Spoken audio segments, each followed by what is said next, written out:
The other big news last week actually happened the day before Thanksgiving.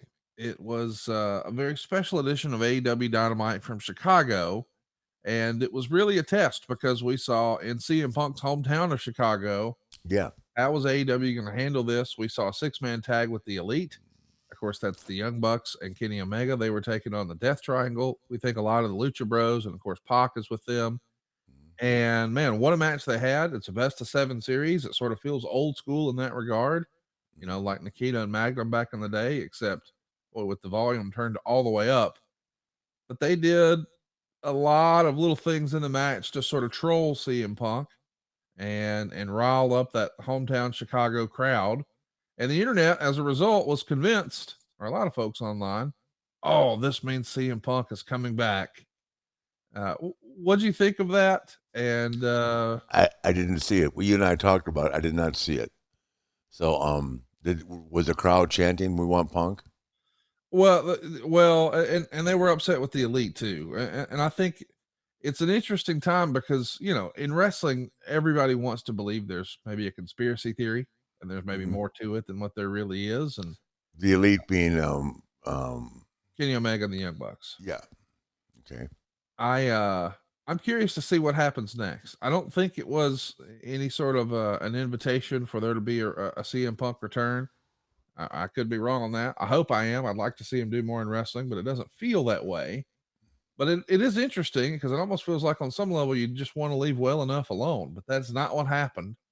And man, it got everybody talking. And you can see there, sort of mocking the whole bite situation from quote unquote brawl out. Kenny Omega Oh doing yeah. a bite in the middle of the match.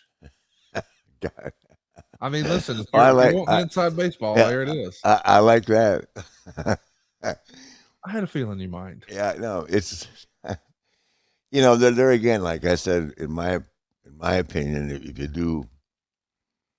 if you're trying to get rid of a guy and you don't want very simple, you don't want if they're not going to be there, it's like if Sasha has decided definitely not to be at WWE, they don't want the crowd chanting Sasha. Okay, Right, I think my take on this would be if the WWE had a deal pending with Sasha, why would they turn it down? right. Does that make sense? Yeah, They'd want it to be that. And you know what? It's up to the girls in the ring that they're chanting to make the match better. right. Being Ronda and Shotzi, right? Yep. So maybe the match wasn't that good. I didn't see it, but if they're chanting just because it's their hometown and they have a deal pending, why would they care if she's chanting? Well, Why? everybody was why, chanting this why past weekend. It was a big WrestleCade weekend. I know you've yeah. enjoyed some WrestleCade festivities in the past. Winston No, I mean, Salem. do you agree with that though or not? Oh no, for sure. Yeah, like if you know that somebody's coming back, you want to play into it. Yeah. I don't think everybody thinks that CM Punk is coming back, and they sort of played into it. So that raised a lot of eyebrows. Yeah, and the fact that I don't think they have a deal worked out like I wish they would, because I'm a big fan of hers.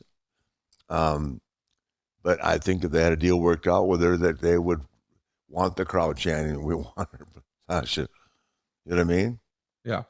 Because when she hears that, she doesn't have a deal. She's no laughing because she's watching. Oh, for sure. Yeah. So she just Uh,